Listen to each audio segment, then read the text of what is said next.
ഞാൻ അറിയാതെ ലോട്ടറി എടുക്കുന്ന പരിപാടിയുണ്ട് മോഹനേട്ടന്.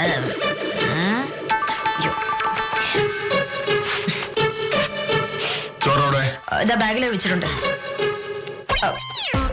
മോഹനേട്ടാ, ഞാനൊരു കാര്യം ചോദിക്കട്ടെ. വലിയ വലിയ ആദർശങ്ങൾ പ്രസംഗിച്ച് നടക്കുകയും സ്വന്തം ജീവിതത്തിൽ അത് പ്രയോഗത്തിൽ കൊണ്ടുവരാതിരിക്കുകയും ചെയ്യുന്നവരെ പറ്റി മോഹനേട്ടൻ എന്താണ് പറയാനുള്ളത്? മനസ്സിലായില്ല. അല്ല, അതായത് ഇംഗ്ലീഷിൽ ഹിപ്പോക്രസി എന്നൊരു വാക്കുണ്ട്. അതിന്റെ ശരിയായ മലയാള പരിഭാഷ എനിക്ക് അറിഞ്ഞൂടാ. രാവിലെ മുതൽ സ്വന്തം വീട്ടിലുള്ളവരെയും നാട്ടുകാരെയും സഹപ്രവർത്തകരെയും മുഴുവനും ഉപദേശിക്കുന്ന ഒരു മാന്യൻ സ്വന്തം ജീവിതത്തിൽ അതൊന്നും പ്രാവർത്തികമാക്കുന്നില്ല. അയാൾ എന്ത് വിളിക്കണം? അങ്ങനെയുള്ളവർ കള്ളന്മാരാണ്. താൻ മുന്നോട്ട് വയ്ക്കുന്ന ആദർശങ്ങൾ തന്റെ ജീവിതത്തിൽ പ്രയോഗിച്ചു കാണിക്കുന്ന ആളാണ് ശ്രേഷ്ഠനായ മനുഷ്യൻ. ക്രിസ്തുവും ഗാന്ധിജിയും ലോകം മുഴുവൻ ആരാധിക്കുന്ന മഹാന്മാരായി മാറിയത് അവർ പഠിപ്പിച്ച കാര്യങ്ങൾ അവരുടെ ജീവിതത്തിൽ പ്രയോഗിച്ചു കാണിച്ചതുകൊണ്ടാണ്. എന്റെ ജീവിതമാണ് എന്റെ സന്ദേശം എന്നാണ് ഗാന്ധിജി പറഞ്ഞത്. അല്ലാതെ ഞാൻ പഠിപ്പിക്കുന്ന കാര്യങ്ങളാണ് എന്റെ സന്ദേശം എന്നല്ല. ശരി, അത്രയും കാര്യങ്ങൾ വളരെ വ്യക്തമായി. ഇനി ചോദിക്കാനുള്ളത് വേറെ ചില കാര്യങ്ങളാണ്. മദ്യപാനം, ലോട്ടറി, ഇവ രണ്ടും കുറുക്കു വഴികളാണ് എന്ന് മോഹനേട്ടൻ എപ്പോഴും പറയാറുണ്ട്. ശരിയല്ലേ? അതെ. പ്രശ്നങ്ങൾ എന്തെങ്കിലും ഉണ്ടാകുമ്പോ അത് നേരിട്ട് പരിഹരിക്കുന്നതിന് പകരം മദ്യപാനത്തിലൂടെ മനസമാധാനം കണ്ടെത്താൻ ശ്രമിക്കുന്നത് ഒരു കുറുക്കു വഴിയാണ്. അധ്വാനിച്ച് പണം സമ്പാദിക്കുന്നതിന് പകരം ലോട്ടറി എടുത്ത് രക്ഷപ്പെടാൻ നോക്കുന്നത് അതിനേക്കാൾ വലിയ കുറുക്കു വഴിയാണ്.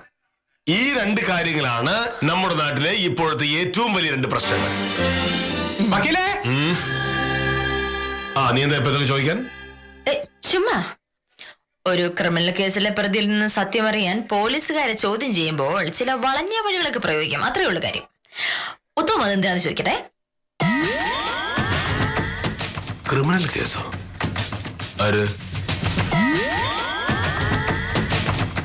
നമസ്കാരം വക്കീലെ. പ്രതാപ സാറിന്റെ കേസിന്റെ കാര്യം എന്തായി? വക്കീലിനോടൊന്ന് ചോദിക്കാൻ പ്രതാപ സാർ എന്റെ അടുത്ത് പറഞ്ഞു. പ്രതാപ സാറിന് സ്വന്തമായിട്ടൊരു ഫോൺ ഉണ്ടല്ലോ, അതിൽ നിന്ന് എന്നെ നേരിട്ടൊന്ന് വിളിച്ചുകൂടെ? വിളിക്കൂല. കാരണം എന്നെ വിളിച്ചിട്ടുണ്ടെങ്കിൽ ഞാൻ കാശ് ചോദിക്കാം. നമസ്കാരം സാർ. കാശ് തരാൻ കഴിയാത്തോണ്ടുള്ള അഭ്യാസമാണല്ലോ ഇത്. അങ്ങനല്ല വക്കീലെ. പ്രതാപ സാർ കാശിന്റെ കാര്യത്തിലൊക്കെ വളരെ ഡീസന്റ് ആണ്. കാശ് തരുകയും ചെയ്യും. അപ്പൊ ആദ്യം കാശ് തരട്ടെ, അത് കഴിഞ്ഞ് ബാക്കി കാര്യം ഞാൻ നോക്കിക്കോളാം. ഞാൻ പറഞ്ഞ അഡ്വാൻസ് എനിക്ക് തരാതെ ഞാൻ ഒന്നും ചെയ്യില്ല. പിന്നെ ഉത്തമ, ഒരു വലിയ വിശേഷമുണ്ട്. അത് പറഞ്ഞല്ലോ. ലോട്ടറി എടുക്കുന്നതും കള്ളു കുടിക്കുന്നതുമാണ് ലോകത്തിലെ ഏറ്റവും വലിയ രണ്ട് പാവങ്ങൾ എന്ന് പറഞ്ഞു നടക്കുന്ന ഒരു വില്ലേജ് ഓഫീസറെ ഉത്തമൻ അറിയാലോ. സംശയിക്കണ്ട, ഈ നിൽക്കുന്ന മോഹനകൃഷ്ണ സാറിന്റെ കാര്യം തന്നെയാണ് ഞാൻ പറഞ്ഞത്. ഈ മോഹനകൃഷ്ണ സാറ് ലോട്ടറി മോഹനന്റെ ബാഗിൽ നിന്ന് കിട്ടിയ ലോട്ടറിയാ. ഒന്നാം സമ്മാനം 65 ലക്ഷം രൂപ. മോഹനന്റെ ബാഗിൽ നിന്ന്.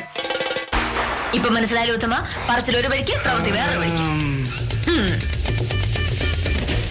എന്തായാലും ലോട്ടറി എതിർത്ത് നടന്ന ലോട്ടറി എടുത്ത സ്ഥിതിക്ക് കള്ളു കുടിക്കുന്നതിനുള്ള എതിർപ്പും ഇങ്ങനെയൊക്കെ തന്നെ ആയിരിക്കുമല്ലോ. ഞാൻ അറിയാതെ മോഹനന്റെ കള്ളു കുടിക്കുന്നുണ്ടോ ഇല്ലെന്ന് ഒന്ന് അന്വേഷിച്ചേക്കണം ഉത്തമ. അവ നമ്മൾ പറഞ്ഞു വന്നത് എന്താ? പ്രധാന സാറിന്റെ കേസിന്റെ കാര്യം.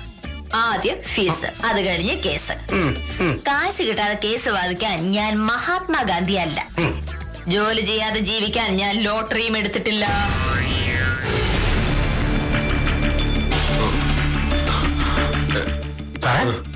എന്തായാലും അതൊരു അത്ഭുതമായി പോയല്ലോ. സാറ് ലോട്ടറി എടുത്താ? ഞാൻ ലോട്ടറി എടുക്കാൻ പാടില്ലെന്ന് സർക്കാർ ഉത്തരവുണ്ടോ? ഉത്തരം വന്ന കാര്യം കഴിഞ്ഞെങ്കിൽ സ്ഥലം വിടാൻ നോക്ക്. ഞാൻ ലോട്ടറി എടുക്കണോ കള്ളു എടുക്കണോ തീരുമാനിക്കുന്നത് ഞാനാണ്. ഓ ശരി.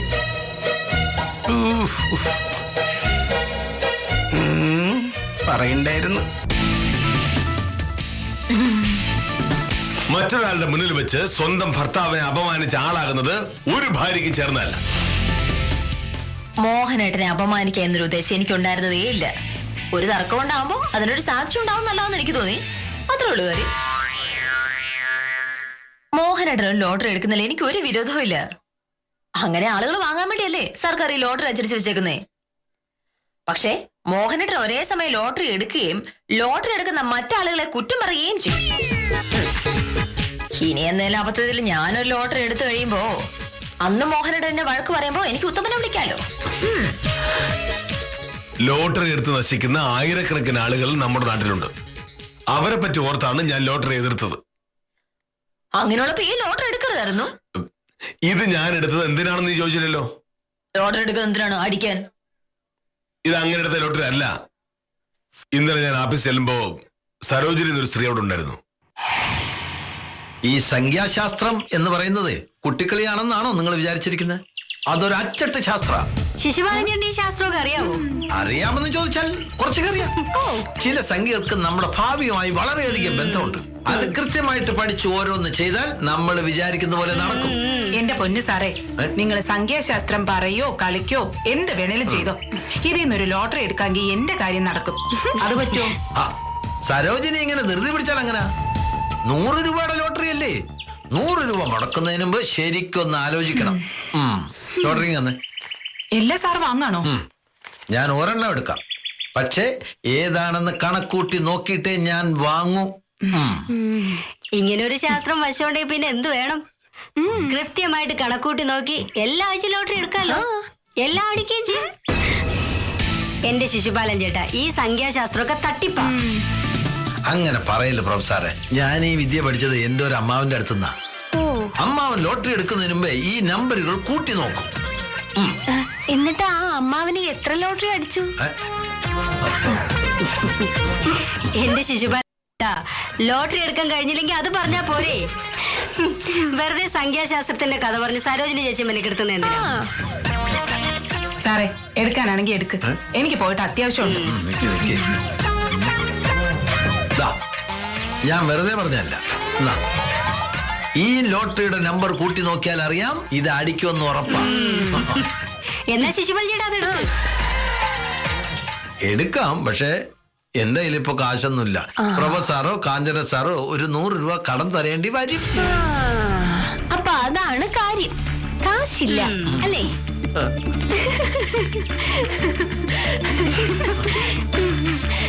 ദേ സാറ് വരുന്നുണ്ട്. എന്താ ഇവിടെ? അല്ല സാർ, സരോജിനി ചേച്ചി ലോട്ടറി വെക്കാൻ വന്നതാ. അപ്പൊ ശിശുപാലൻ ചേട്ടൻ പറഞ്ഞു അടിക്കുന്ന ലോട്ടറി ഏതാണെന്ന് മുൻകൂട്ടി പറയാൻ പറ്റുമോന്ന്. സാറിന് തോന്നുന്നുണ്ടോ ഈ സംഖ്യാശാസ്ത്രത്തിൽ വല്ല കഴമ്പുണ്ടെന്ന്? ഇതൊരു സർക്കാർ ഓഫീസാണ്. നിങ്ങളിവിടുത്തെ ജോലിക്കാരൻ. സർക്കാർ ഓഫീസിൽ ലോട്ടറി എടുക്കാനും സംഖ്യാശാസ്ത്രം പറഞ്ഞ് കളിക്കാനുള്ള ഒരു സ്ഥലമല്ല. അല്ല സാർ, ഞാൻ നിങ്ങൾക്ക് സർക്കാർ ശമ്പളം തരുന്നത് ജോലി ചെയ്യാനാണ്, ലോട്ടറി എടുത്ത് സമയം പൈസ കളയാനല്ല. ശിശുപാലനും സ്വയംപ്രഭയും കാഞ്ചനയും പോയി ജോലി ചെയ്ത് നോക്ക്. പറഞ്ഞിട്ടില്ലേ? ആഫീസ് സമയത്ത് ആഫീസ് കാര്യങ്ങൾ മാത്രം നോക്കണം.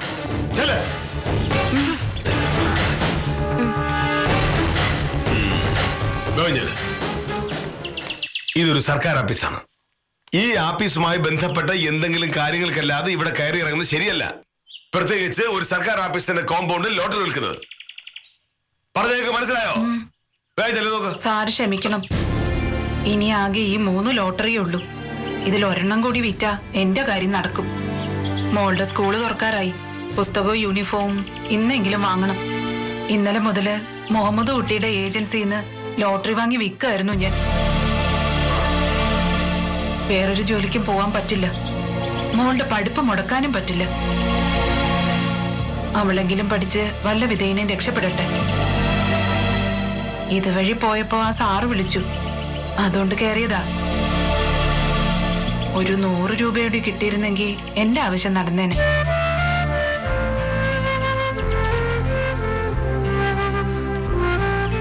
ദാ, 100 രൂപയുണ്ട്. പണമില്ലാത്തോണ്ട് മോളുടെ പഠിത്തം മുടങ്ങാൻ തരാം.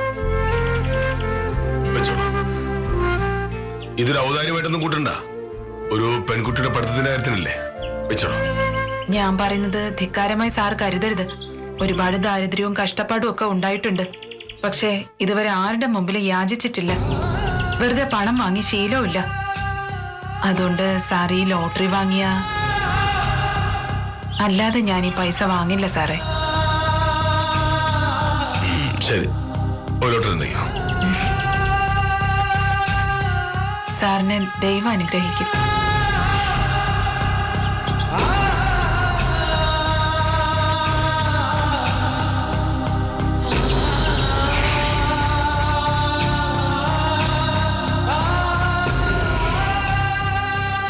ബർത്ത്ഡേയുടെ കുട്ടിക്ക് പുസ്തകം വാങ്ങാനാ ഞാൻ ആ പൈസ കൊടുത്തത്. പക്ഷെ ഔദാര്യം വേണ്ടെന്ന് അവർ പറഞ്ഞപ്പോ ലോട്ടറി എടുക്കാതെ വേറെ എന്ത് ചെയ്യാനാ? എന്റെ മോഹനേട്ടൻ ചെയ്താ ശരി. കാര്യം അറിയാതെ ഞാൻ മോഹനേട്ടനെ കളിയാക്കി. സോറി. ഞാൻ ആളുകളെ ഉപദേശിക്കുന്നത് അവർക്ക് നന്മ വരട്ടെന്ന് കരുതിയാ. ചെയ്യാൻ പാടില്ലാന്ന് തോന്നിയ കാര്യങ്ങൾ ഞാൻ ചെയ്യാറുമില്ല. അത് നിനക്ക് ഇതുവരെ മനസ്സിലാകാത്തതാണ് കഷ്ടം. എനിക്ക് മനസ്സിലായത് ആര് പറഞ്ഞു? അല്ലെങ്കിൽ തന്നെ ഇത് വല്ല ക്രിമിനൽ കുറ്റമാണോ? സർക്കാർ അടിച്ചിറക്കുന്ന ഒരു ലോട്ടറി എടുക്കുന്ന എങ്ങനെ മോശപ്പെട്ട കാര്യമാവും? അതെല്ലാം പോട്ടെ, ഈ ലോട്ടറി ഇവിടെ ഇരിക്കട്ടെ. ഒരു പെൺകുട്ടിക്ക് പാഠപുസ്തകം വാങ്ങാൻ വേണ്ടി മോഹനേട്ടൻ കൊടുത്ത കാശിന്റെ സ്മാരകമല്ലേ, ഇത് കളയണ്ട.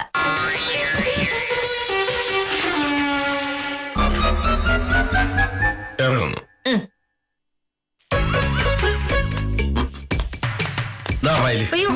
സത്യം പറഞ്ഞ മോഹനേഷൻ സാർ കാണിച്ച ശുദ്ധ പോക്കരത്തനാ. എന്നെ പോലുള്ള ഒരു സാധു എങ്ങനെ രക്ഷപ്പെടുന്ന കണ്ട സൈക്കിളിലല്ലോ.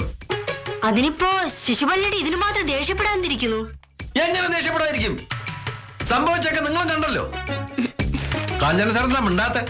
എതിരൊന്നും പറയാനില്ലേ? എന്നെ കളിയാക്കി എന്നാലും സാറും ഉണ്ടായിരുന്നല്ലോ. ശിശുപാലൻ ചേട്ടന് എന്തെങ്കിലും പറയാനുണ്ടെങ്കിൽ അത് മോഹനേഷ സാറിനോട് പറയണം. ഞങ്ങളോട് വഴക്കുണ്ടാക്കിയിട്ട് കാര്യമില്ല. പ്രൊഫസർ എന്താ പറഞ്ഞ? ഈ സംഖ്യാശാസ്ത്രം എന്നൊക്കെ പറയുന്നത് വെറുതെ പറയുന്നതാ, അതിലൊന്നും ഒരു കാര്യമില്ലെന്ന്.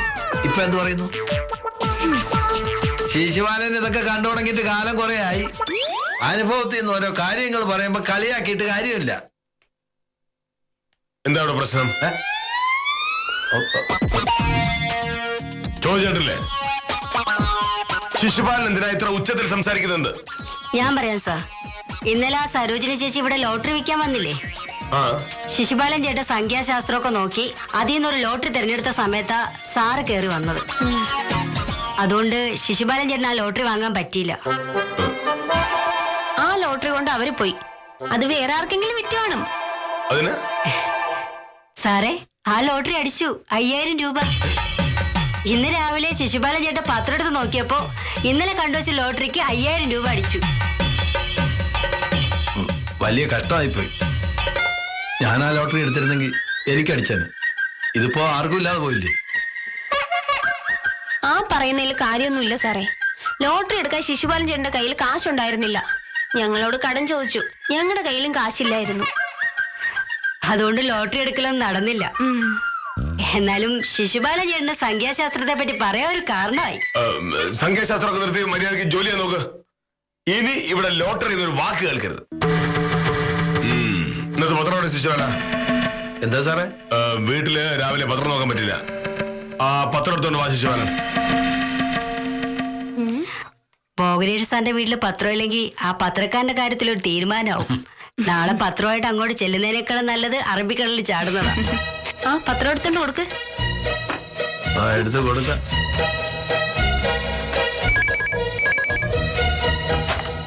ഹലോ. ആ ഭാമേ, ഞാനാ. എന്താ മോനേട്ടാ? നീ ഒരു കാര്യം അറിഞ്ഞോ? ആ സരോജിനിയിൽ നിന്ന് ഞാനെടുത്ത ലോട്ടറി ഇല്ലേ, അതടിച്ചു 5000 രൂപ. മോനേട്ടനെ പറ്റിക്കാണോ? അല്ല, ശിശുപാലൻ ആ ലോട്ടറിയുടെ നമ്പർ നോട്ട് വെച്ചിരുന്നു. ഇന്ന് വന്നപ്പോ എന്നോട് കാര്യം പറഞ്ഞു. സംശയം തോന്നി ഞാൻ പത്രത്തിൽ നോക്കി. സത്യ, ഈ ലോട്ടറിക്ക് 5000 രൂപ അടിച്ചു.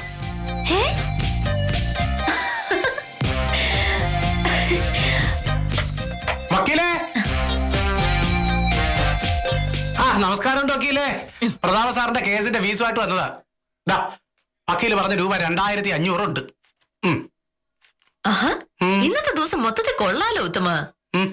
നമ്മള് രാവിലെ പറഞ്ഞ കാര്യമില്ലേ, മോഹനയുടെ ലോട്ടറി എടുത്ത കാര്യം? ആ ലോട്ടറി അടിച്ചു 5000 രൂപ. മോഹനയുടെ എന്നെ ഇപ്പൊ വിളിച്ചു പറഞ്ഞത്. കൊള്ളാലോ. അല്ലെങ്കിൽ തന്നെ വക്കീൽ, എനിക്ക് അപ്പ തന്നെ തോന്നിയിരുന്നു ഒരിക്കലും ലോട്ടറി എടുക്കാത്ത സാർ ലോട്ടറി എടുക്കുമ്പോ അടിക്കാതിരിക്കുന്നത് എങ്ങനെയാണ്? എന്തായാലും ഇതിന്റെ ഒരു ചെലവുണ്ട് കേട്ടോ വക്കീല്. പിന്നെ ചെലവ് ചെയ്തു തന്നെ. ഉത്തമ, ലോട്ടറി അടിച്ചു കിട്ടിയ കാശാണെങ്കിലും അതിന്നൊരു ചായ പോലും മോഹനേട്ട വാങ്ങി തരുമെന്ന് പ്രതീക്ഷിക്കണ്ട.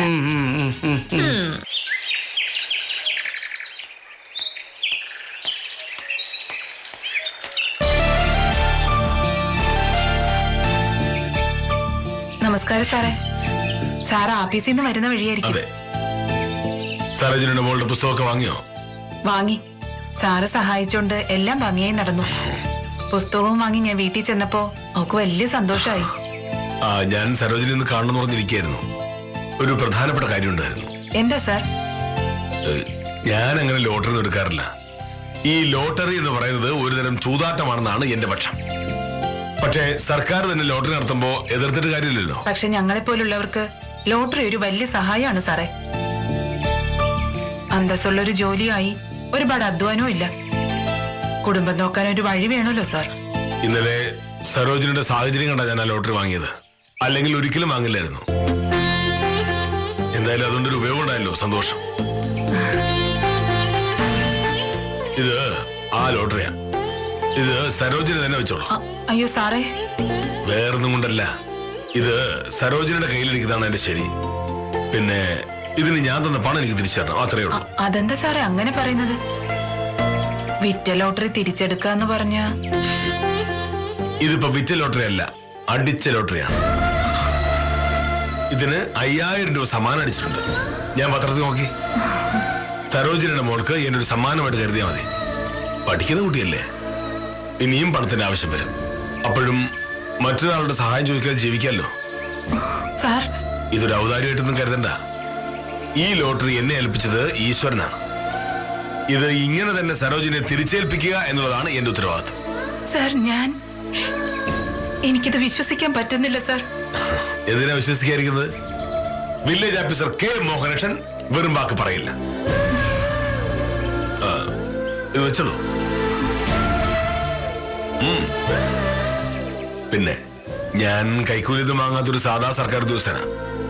സർക്കാർ ശമ്പളം മാത്രമാണ് എന്റെ വരുമാനം. അതുകൊണ്ട് എന്റെ 100 രൂപ തിരിച്ചിട്ടിയ വലിയ ഉപകാരമായിരുന്നു. പെട്ടെന്ന് വേണ്ട, ലോട്ടറിയുടെ പൈസ കിട്ടിയിട്ട് മതി. വരട്ടെ.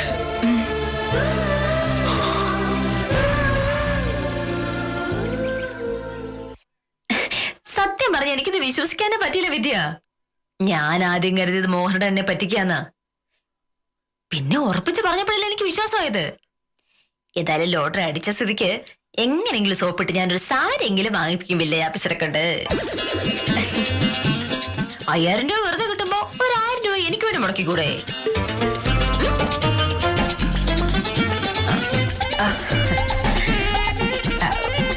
മോഹനയുടെ വന്ന് ഞാൻ വിളിക്കാം. വിധിയായിരുന്നു. മോഹനയുടെ ലോട്ടറി എടുത്തു എന്ന് പറഞ്ഞതേ അവക്ക് വിശ്വാസം വരുന്നില്ല. പിന്നല്ലേ ലോട്ടറി അടിച്ചു എന്ന് പറഞ്ഞ. നീ എന്തോ സാരിയുടെ കാര്യം പറയുന്നത് കേട്ടു. സാരി ലോട്ടറി അടിച്ചതല്ലേ, അതിന്ന് ഒരു സാരി മോഹനേട്ടൻ എനിക്ക് വാങ്ങിത്തരുമെന്ന് എനിക്കറിയാലോ. അതിന് ആ പണം എനിക്ക് കിട്ടില്ലല്ലോ. കിട്ടില്ലേ? ഞാൻ ആ ലോട്ടറി സരോജിനിക്ക് തിരിച്ചു കൊടുത്തു. അവരുടെ മകൾക്ക് പുസ്തകം വാങ്ങാൻ വേണ്ടി 100 രൂപ കൊടുത്തപ്പോ അതിന് പകരം അവർ തന്നതല്ലേ ആ ലോട്ടറി. അപ്പോ അത് അവരുടെ മോൾക്ക് തന്നെ അവകാശപ്പെട്ടതാ. ഞാൻ ആ പണം കൊടുത്തതിന്റെ പേരിൽ ആ കൊച്ചുകുട്ടി എനിക്ക് വേണ്ടി പ്രാർത്ഥിച്ചിട്ടുണ്ടാവും. അങ്ങനെയാവും എനിക്ക് ആ ലോട്ടറി അടിച്ചത്. അവളുടെ പ്രാർത്ഥനയുടെ ഫലം അവൾക്കിരിക്കട്ടെ. ഞാൻ ആ ലോട്ടറി തിരിച്ചു കൊടുത്തതിൽ നിനക്ക് വിഷമമുണ്ടോ? ഒരിക്കലുമില്ല. എന്റെ മോഹനയുടെ ചെയ്താ ശരി. നമുക്കിപ്പോ അങ്ങനെ ഒരു 5000 രൂപയുടെ ആവശ്യം എന്താ? ആ പണത്തിന് ആവശ്യം അവർക്കാ. നമുക്ക് ആവശ്യമുള്ളതൊക്കെ ഈശ്വരൻ തന്നിട്ടുണ്ട്. ആവശ്യത്തിന് പണം, ആരോഗ്യം, വിദ്യാഭ്യാസം, നല്ല ജോലി, പിന്നെ നിന്നെ പോലൊരു ഭാര്യ. ഇത്രയും ഭാഗ്യങ്ങളുള്ളപ്പോ ഒരു ലോട്ടറിയുടെ ഭാഗ്യം അന്വേഷിക്കുന്നത് തെറ്റല്ലേ? പിന്നല്ലാതെ. മോഹനേട്ടാ, ഓരോ ദിവസം കഴിയുന്തോറും ഈ മോഹനേട്ടൻ എനിക്ക് ഓരോ പുതിയ അത്ഭുതമായിക്കൊണ്ടിരിക്കുക. ആണോ? സത്യം?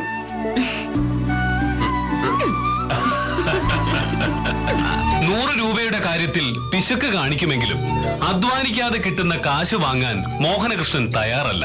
ഇങ്ങനെയൊക്കെ മനുഷ്യരുണ്ടോ എന്ന അവിശ്വാസം പ്രകടിപ്പിക്കുന്നവരോട് ഇങ്ങനെയും ആളുകളുണ്ട് എന്ന് മാത്രം പറഞ്ഞ് ഇന്നത്തേക്ക് വിടാം.